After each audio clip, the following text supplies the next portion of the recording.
Comics.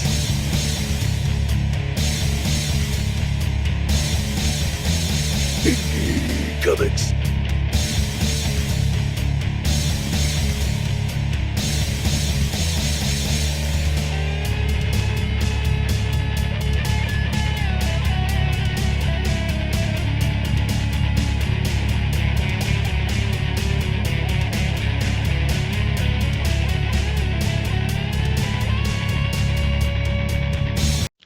Welcome to ORP, otherwise known as Omen Revelations Podcast. I'm your host, Michael Nunley.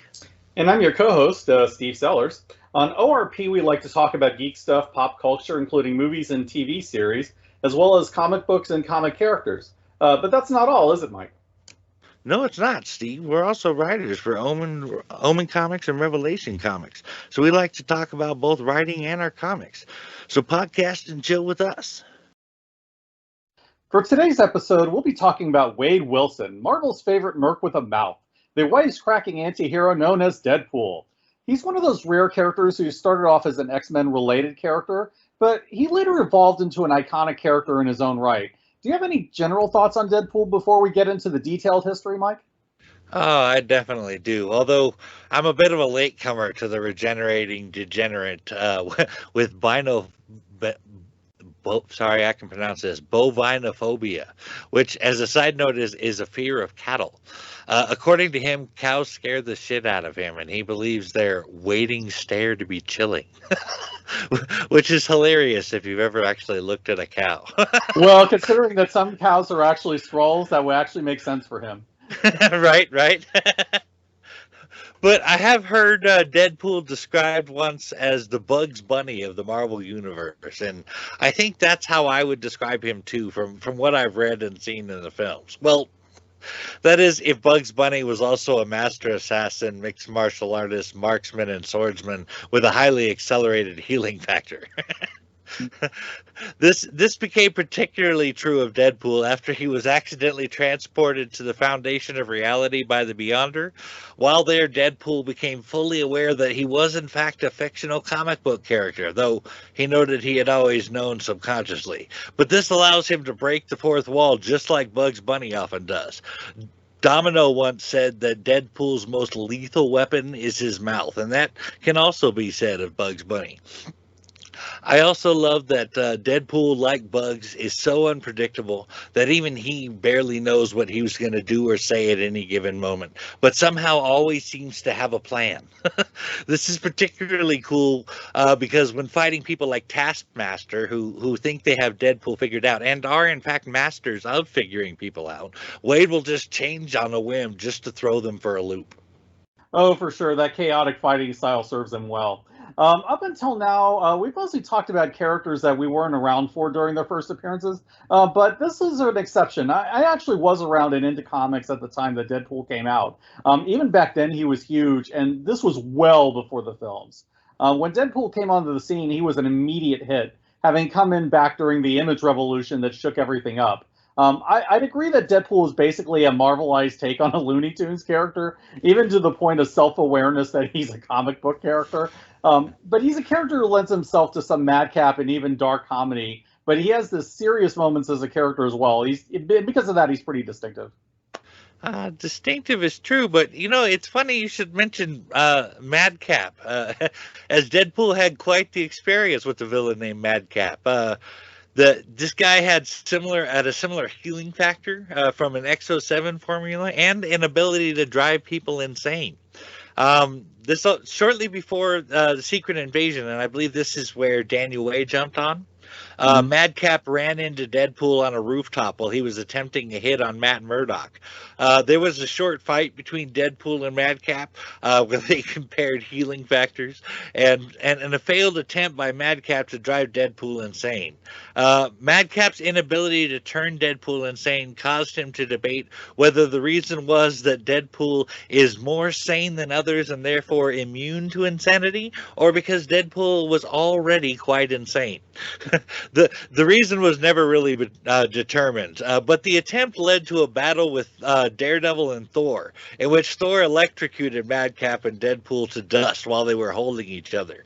When they regenerated, only Deadpool's body seemed to survive, but Madcap, however, lived on inside Deadpool's mind, manifesting to Deadpool in the form of a white caption box. That is until after the conflict between the Avengers and the X-Men, where similar circumstances finally split the pair apart once again. Wow, that's interesting. I was aware of the character of Madcap. I mean, I vaguely remember that he was briefly involved with the New Warriors in a Marvel Comics Presents story from way back in the 90s. I do remember he had a share of run-ins with Deadpool, and I thought that was an inspired choice for a Deadpool opponent. I heard there were some crazy stories that came out of that, though I never read those. You probably read more than I have on that. Although Deadpool is very much his own character, though, we can't really talk about his creative origins without briefly touching on another anti-hero who came out just before him. That character is Nathan Dayspring Ascani's son Summers, the soldier messiah from the future known as Cable. Cable and Deadpool are tied together on a very deep level, and in fact, they even shared a series together at one point. They start off as mortal enemies, which gradually became a weird odd couple friendship that defines them even now. Any discussion of Deadpool pretty much requires Cable, because Deadpool was created as a Cable villain. But around the time that Deadpool was created, artist Rob Liefeld took over a second string book called The New Mutants. Now, I have a soft spot for the original New Mutants because I was a huge fan of the early run that Claremont did on that series. Louise Simonson replaced him, and towards the end of her run, she and Liefeld introduced Cable together. So, believe it or not, Liefeld became one of the hottest names in comics because of his run on New Mutants, which was eventually relaunched and rebranded as X-Force. But right before X-Force relaunched, Simonson left New Mutants, and a rising writer named Fabian Nicieza came on board. At that time, Nicieza was best known as the writer of the original New Warriors, which was one of my favorite books back then. And Nicieza started his run on the X-Force characters with a bang, because that was the first appearance of Deadpool. In fact, it was the first encounter between Cable and Deadpool, and Nicieza would be associated with both of them for many years. Although Liefeld typically gets credit for Deadpool, my feeling was that it was Nicieza that made him truly memorable initially, because Nicieza gave Wade his typical mannerisms and style. That is definitely a valid take. I mean, there are a few cases where a character is created by someone, but for whatever reason, the character just doesn't really take off until another person picks it up. I mean, a great example of that would be like what Garth Ennis did for Conway's Romita Seniors and Andrew's Punisher. It sounds like that was the case with Deadpool, too. Yeah, more or less. Both with Nicieza and then later with Joe Kelly, who we'll talk about in a little bit. This leads into an elephant in the room that needs to be addressed, and that is the question of originality. My understanding of Deadpool's origin was that Rob Liefeld created him as a Deathstroke-style villain to face off against the New Mutants team. This in itself is a fine idea, and Deadpool certainly worked in that role. However, Liefeld always had a tendency to brush against that fine line between inspiration and plagiarism. He admitted to being a huge fan of the New Teen Titans by Wolfman and Perez, and he drew an inspiration from George Perez repeatedly. In fact, if you search under, quote, Rob Liefeld swipe file, unquote, you'll see a lot of direct lifts from Perez and Liefeld's art. Given all that, blatantly stealing Deathstroke and turning him into an X-Force villain doesn't seem too far out of bounds. So let's look at the similarities. Deadpool's name is Wade Wilson, curiously similar to Slade Wilson, and Deadpool sounds a bit like Deathstroke. He's also a superpowered mercenary assassin created by a government experiment who was designed as a villain for a group of teen heroes. It really is amazing that DC had the restraint not to sue Marvel for this.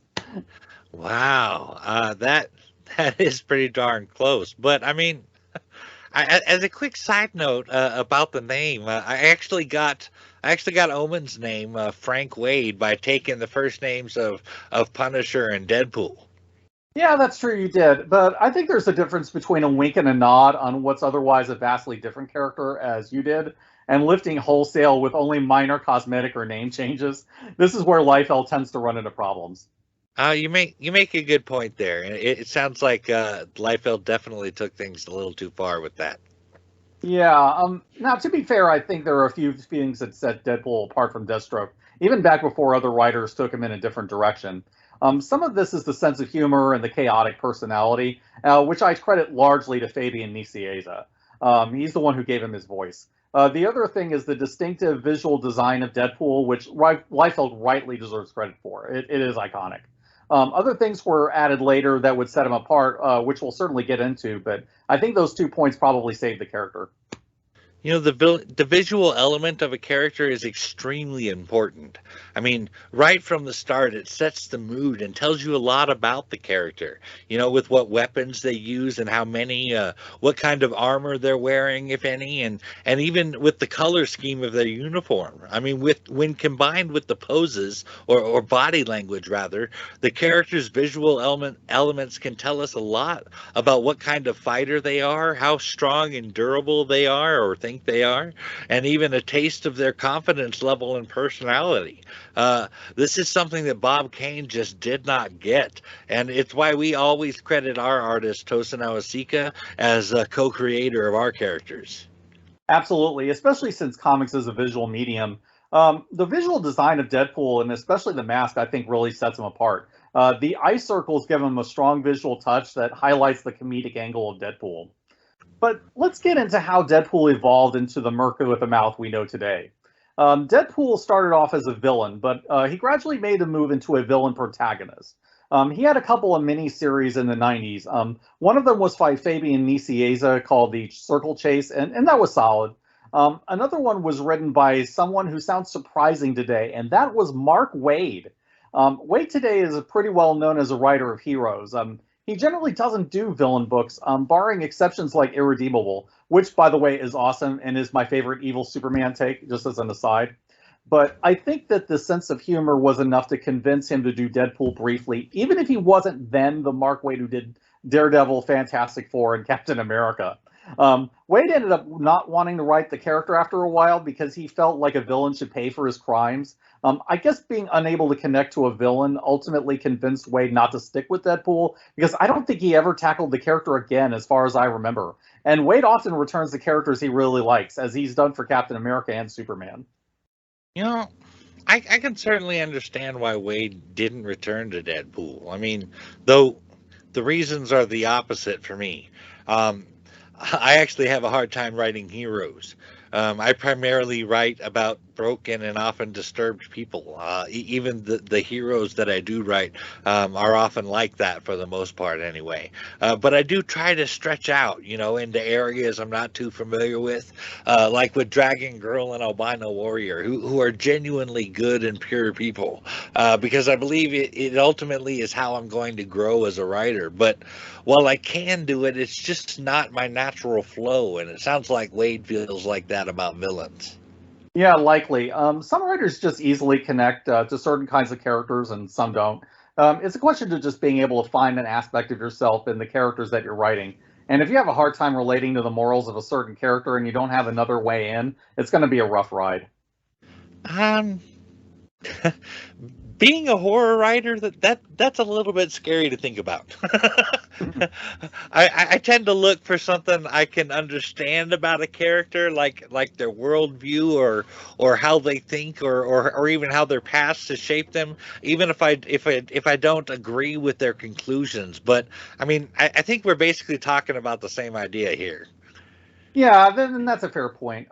But that gradually changed with Deadpool, I think. I think the writer that most would agree is Deadpool's definitive creator is Joe Kelly, even more than Nicieza. Some people might even go as far as to say that Kelly is the real creator of Deadpool, especially by those who are not fans of Liefeld. I personally would not go that far, as I think it diminishes the contributions of Nicieza and Liefeld. But there's no question that much of what we consider to be Deadpool today owes a great deal to Joe Kelly. Firstly, I would say that Kelly is mainly responsible for pivoting Deadpool from villain to anti-hero and developing the redemption angle of the character. Up to that point, Wade Wilson was more or less a villain protagonist who got by on charisma and humor. But Kelly introduced the idea that a dimension-hopping organization is trying to turn Deadpool into a hero, and the hilarity that ensues from this. Kelly also tries to use a love interest as a catalyst. In this case, his on-again, off-again girlfriend, Siren. This doesn't quite work, but it puts Wade on the path to heroism, at least to the extent that he can be heroic at any rate. Kelly also created Wade's supporting cast, including many of the major characters that we see in the Deadpool films.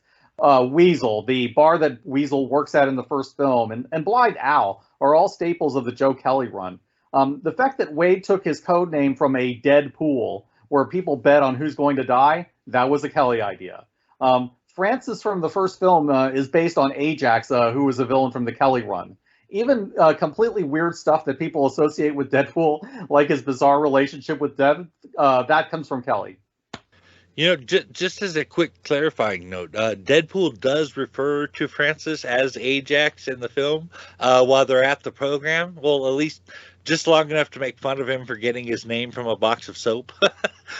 But once Deadpool finds out Ajax's name is Francis, it's just all over for him. But back to what you were saying about Kelly's additions. Those are great supporting characters, and Deadpool comics just would not be the same without them. As for Deadpool being in love with death, I have heard about some soldiers and warriors who worship death and feel a close bond with it because they are close to death themselves and the cause of death for others in so many situations. For me, Deadpool finding out that there's a literal death and falling in love with her just makes perfect sense. It's one of those weird story ideas that's also very cool because only Wade would be that insane. But I just love the fact that Thanos hates Wade because he sees him as a rival. And as an aside, I can't help but laugh at the fact that two of Deadpool's most hated rivals, Cable and Thanos, are both played by Josh Brolin in the films. That is awesome. I totally didn't pick up on that. It is an awesome coincidence. Anyway, Kelly's Deadpool stories involve a good mixture of humor and deep character development. Deadpool would torment Blind Al and Weasel as often as he would help them. In fact, he locked Blind Al in his house at one point. But you also get hilarious issues like a time travel story where Wade travels into Silver Age Spider-Man's past and unintentionally sets Weasel on the path of crime. You'd also get stories where he and Bullseye have a screwed up friendship, which makes sense for two completely insane assassins. You never knew what you would get with that run or from Deadpool, but it was some of the best stuff I've ever seen on that character. Now, Kelly wrote 33 issues of Deadpool, and at the time it wasn't fully appreciated as the gem it was. Joe Kelly's Deadpool had cult classic status for a long time, and the book was constantly under threat of cancellation for as long as it lasted. Kelly finally grew tired of not being able to write long-term storylines for the book, and he walked away from the title, unfortunately. It's a shame that we never got to see what a long-term Kelly Deadpool storyline would have looked like, but even the book we got was pretty special as it is. Imagine it would have been quite frustrating not be able to have any long-term direction for a character that I was writing.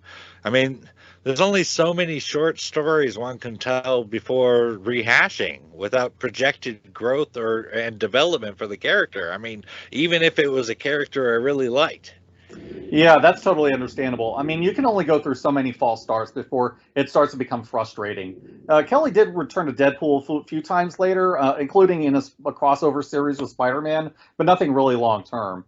But after Kelly left, Christopher Priest did a brief run, including a crossover with Black Panther that I would suggest for fans of that character.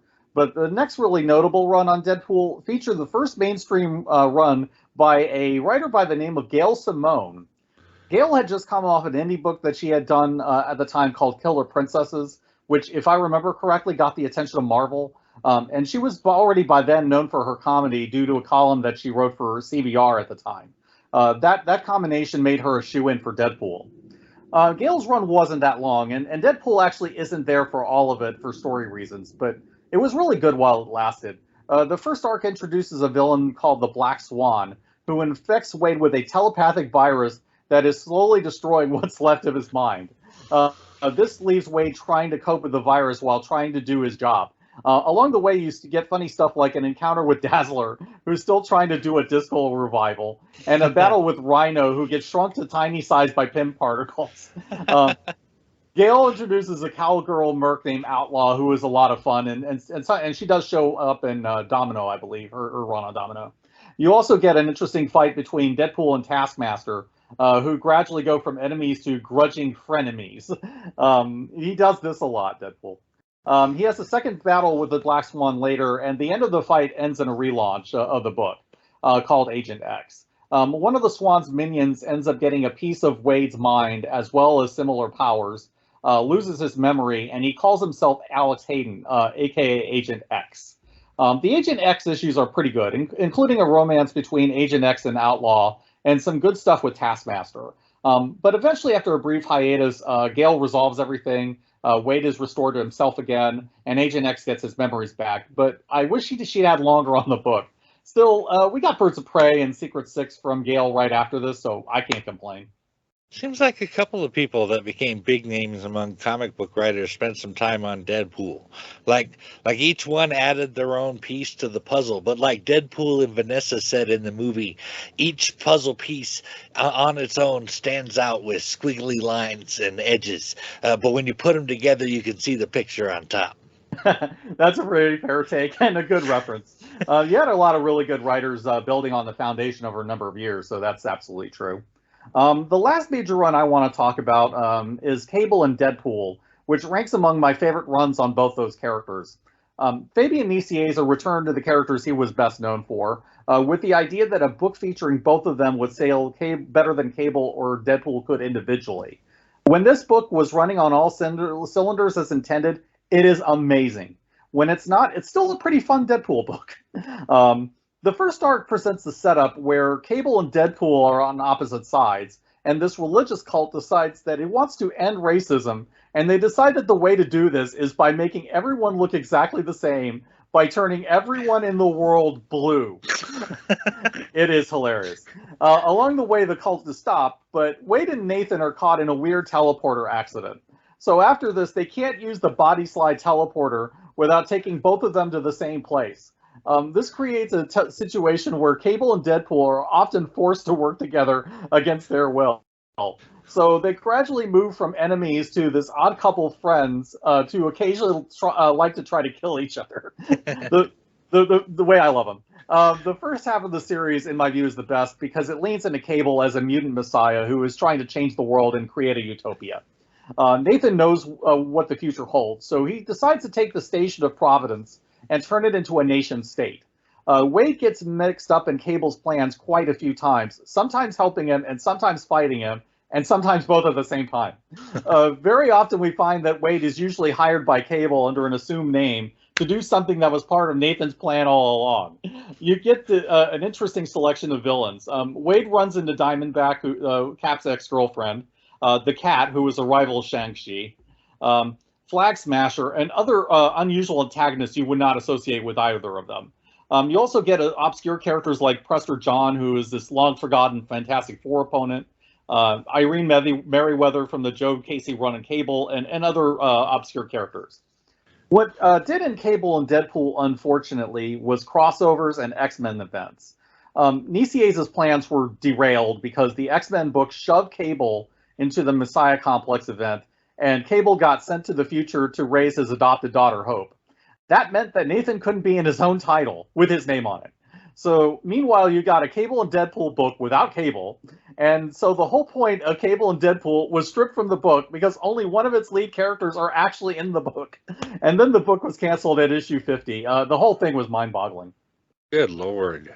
This is actually the second title I've heard you mention that was ruined by crossovers. The first one being the New 52 Supergirl title and the Hell on Earth storyline. Not quite in the same way, but it really does demonstrate the difficulties of having many writers working on a single continuity. But I mean, stripping a titular character from a title is guaranteed to make it fail no matter what. Sadly so. And sometimes crossovers really help a book, and sometimes it really hurts them. But in fairness, the Deadpool stuff is still pretty good, even without Cable. And Nicieza did the best he could with just a Deadpool book. There was one element that Nicieza actually introduced here, and that is a supporting character. Bob, Agent of Hydra. Bob is basically a low-rent goon who's just doing a job, and he's not that great at being a villain. He and Deadpool end up being friends, which usually involves Deadpool getting help from Bob, and Bob getting in trouble because of Wade. I think Bob actually shows up in the first Deadpool film briefly, although they remove all reference to Hydra because Fox didn't have the rights. But he's a fun character and a guy you can't help but feel sorry for. Yeah, Nisie's they talk about in the film, they just reference TGI Fridays. yeah. Yeah. Yeah, Nisieza did come back for one last round years later, which was a Cable and Deadpool mini called Split Second, and Bob comes back there too. It's a fun little time travel adventure and very much a fun little buddy comic. I wish it had led to another series, but as it is, it's always nice to see Wade and Nate together in a Nisieza written book, or in general. While I've seen both movies at least a dozen times, I have only read Deadpool by Daniel Way, the complete collection books, 1, 2, and 3. It's about 49 issues altogether with some tie-ins and crossovers. But I can talk about that a bit. A general theme of the series seems to be a focus on what is revealed to be Deadpool's greatest fear, and that is being alone and not fitting in or having a place in the world. Teaming up with artist Paco Medina, the series began during the Secret Invasion event, and its first arc was directly tied into that event. We see Deadpool get hired to take out Wolverine, and a hilarious battle of who can regenerate faster between Logan and Wade hack each other up, like really good. I mean, into pieces, put back together, into pieces, put back together. It is just hilarious. And the winner gets to fight Dawkins. That was just a great fight. My favorite of all of the Deadpool fights I've seen, actually. Then working with Nick Fury, Deadpool steals data from the Skrulls about how to kill the Skrull Queen. But again, the point is belonging. Wade is just using Shield first. However, we're talking about Deadpool here, so chaos quickly ensues. And after a series of unfortunate things, like Bob and Hydra showing up, the Skrulls replicating Deadpool's healing factor and cancer, if I remember right, into a new breed of Super Skrulls, Norman Osborn stealing the intel about the Skrull Queen and hiring Tiger Shark to take out Deadpool, just to name a few. The whole thing culminates in a confrontation with Norman's Thunderbolts in the Magnum Opus storyline. After that arc, Deadpool decides to become a hero, which leads to a variety of attempts to fit in or pal around with various hero types, like when he was rejected from the X-Men, because there's a lot more to being an X-Men than just mutant powers and guns. And teaming up with even teaming up with Spider-Man. But ultimately, Deadpool is not a hero, and he never will be. So he just kind of goes back to his revenge and trying to be the best there is.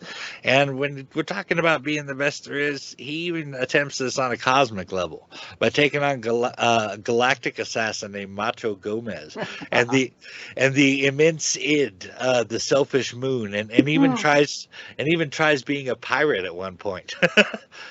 By the end of Volume 3, Hydra Bob, Big Bertha, Taskmaster, and Blind Al all want to claim a piece of him at one point. Deadpool takes on the Hulk in hopes of trying to die and is even locked in an asylum. It was all one hell of a crazy roller coaster ride, let me tell you. I can believe it from the sound of that. I unfortunately haven't read much of Deadpool since Cable and Deadpool, so I can't speak to a lot of what happened in more recent stories, including the Daniel Way era. But it sounds like a lot of crazy stuff went on there.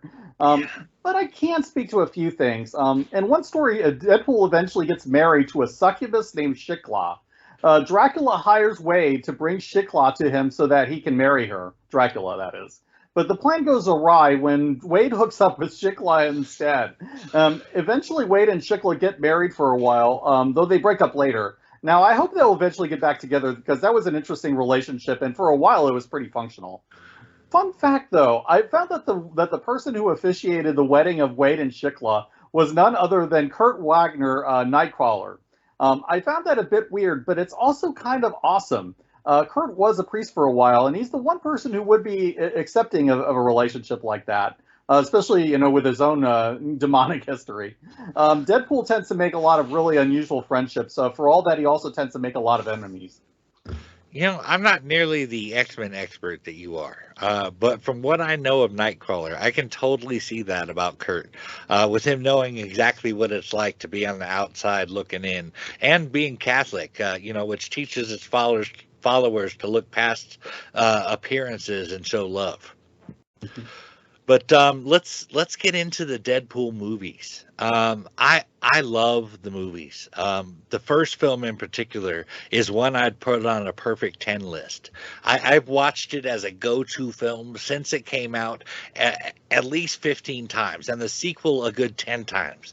Deadpool is one of those examples I give when asked about a comic book to movie adaptation done really well. It's amazing how many subtle quips and references Ryan Reynolds throws into those movies. I find myself still catching one that I miss somehow on occasion, like hashtag drive-by when Wade farted walking by Plindale. Yeah, I didn't notice that either until my last viewing of it.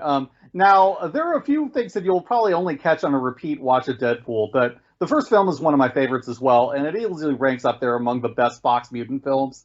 Ryan Reynolds seems like he's always been a genuine fan of the character, and for some reason his persona is just a natural fit for Deadpool. I can't imagine anyone else as Wade now, but why don't we talk about how he got there, Mike? Sure, sure. As a quick side note, Reynolds actually first became interested in playing Deadpool after learning that in the comics the character refers to himself as his own appearance as Ryan Reynolds crossed with a Shar-Pei. Deadpool came out in 2016 as a spin-off of the X-Men franchise, following his disastrous appearance in the 2009's X-Men Origins Wolverine. But development for the movie starring Ryan Reynolds as Deadpool had begun as early as 2004 with director David S. Goyer at New Line Cinema. Reynolds and Goyer had already worked together on the Marvel film Blade Trinity. However, there were rights issues with 20th Century Fox and their X-Men films, and the project was halted because of it. But by March 2005, Reynolds heard that Fox was interested in doing a Deadpool film, even if they were a bit hesitant about it. My understanding is that the studio lacked faith in a solo movie about Deadpool, and that's why they did a test run of the character in X-Men Origins Wolverine. But after they did, and the portrayal was highly criticized, screenplay writers Rhett Reese and Paul Wernick were brought on to work with Reynolds in making a more faithful portrayal of the character, including his fourth wall breaks in 2010. It was around this time that Ryan Reynolds also closed the deal with Fox to produce the film as well. Director Tim Miller was brought on in 2011, and it was his directorial debut, which I think makes it all the more impressive. And actually, I have a funny story about Tim Miller, and if this ever happens to me, I think I'm going to do the same thing. Deadpool uses the phrase maximum effort several times in the film, and I heard that Miller used the catchphrase when bending over for a prostate exam at his doctor's office, which is freaking hilarious. Oh, that's a great moment. Now, as an aside, I think that Fabian Nicieza was the one who wrote the Ryan Reynolds cross with a Shar-Pei line, and I love that they actually referenced it in the film. I'm glad that Reynolds seemed to like it too, because he really is the perfect actor for the role. As to the Wolverine origin appearance, Reynolds was sadly wasted. In fairness, we see glimpses of the Deadpool he could be early on in the movie. The flashback scenes where Ryan Reynolds appears looking like himself in pre-Weapon X are actually pretty decent. And I think where he really makes it clear how good he could be as Deadpool. And then the movie inexplicably decides to bring Deadpool back towards the end, and they sew his mouth shut. How in the world do you use Deadpool, cast a guy as great as Reynolds in that role, and then take away Deadpool's defining feature as a character? He's supposed to be the Merc with a mouth, and you take away his mouth? Talk about missing the whole point of the character. And don't even get me started about the arm blades. Deadpool looked like Baraka from Mortal Kombat. I can't tell you how mad I was after watching Origins the first time. I did appreciate that the Deadpool films mocked the Origins version of Deadpool, because it really deserved the send-up. It was a bad take all around. Oh, totally. Origins really screwed that up, and the fans were very vocal about it too, and you're so right. Deadpool 2 nailed that, even with the Green Lantern reference. I love the shots to the head to both Deadpool from Origins and Ryan Reynolds at the reading the Green Lantern script, even the extra few shots into Deadpool. It was really perfect. And speaking of the 2011 Green Lantern movie, it actually actually almost destroyed the Deadpool project. After it flopped, studios felt as if Reynolds was not really a bankable actor anymore, and they now doubted casting him as Deadpool, even though they felt that he was the right person for the job. It was around this time that Tim Miller and Ryan Reynolds made some test footage of their Deadpool. And while we don't know which one of them did it, someone leaked the footage and the people went enthusiastically crazy about it, leading to actually Fox greenlighting the film in 2014.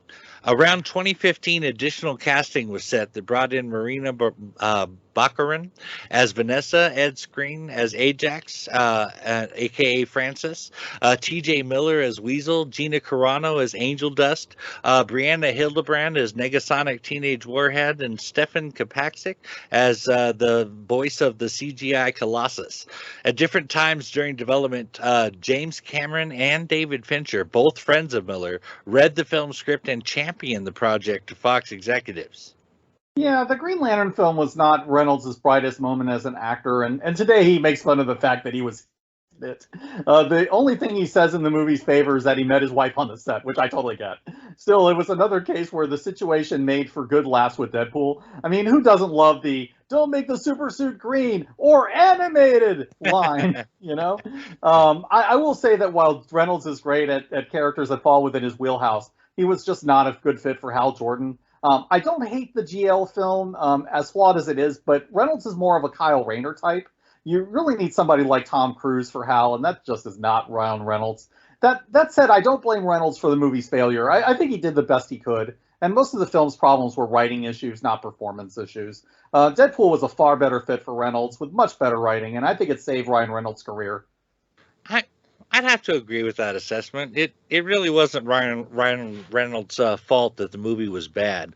It was really, I don't know, in my opinion, it was really all in the execution that things fell apart.